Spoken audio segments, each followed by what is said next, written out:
tuuladan ayaa la gubay dad ayaa dhintay dagaal culusna iminka ayuu socdaa soo dhaw daawada waxaan rabaa inaan kula wadaago xogihii ugu dambeeyay ee dagaalka halkaasi ka socda qasaaruhu inta uu la eg yahay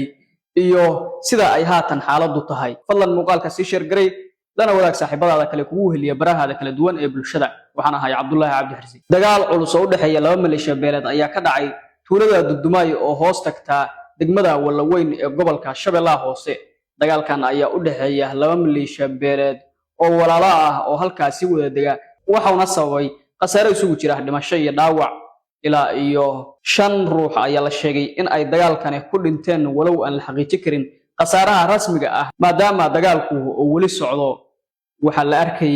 meydad markaasi la soo duubayo oo yaala halkii uu dagaalku ka dhacay sidoo kalena waxa la gubay tuulada Dudumay oo markaasi ay maleeshiyad careysan gubeen dagaalkan ayaa salka ku haya dhacdo foolxun oo shala ka dhacday deegaanka Dudumay ee gobolka Shabeellaha Hoose kadib markii nin nool ay maleeshiyad hubaysan nolosha ku gubeen taasoo dhalisay hadalhayn xoogan iyo in markaasi maleeshiyad careysan oo kale ay soo qaadaan dagaal halkaasina ay ku gubaan tuuladii sidoo kalena dagaal toos ah oo halkaasi ka bilowdo xildhibaan Daar Amiin Jeesow oo kamid ah dawladda federaalka Soomaaliya ayaa sheegay in dagaalkani ay qayb ka yihiin isla markaasina ay ka dambeeyaan madaxweynaha maamulka Koonfur Galbeed iyo taliyihiisa booliska waxaana eedayn culus u jeediyay maamulka Koonfur Galbeed oo isku fiirsanaya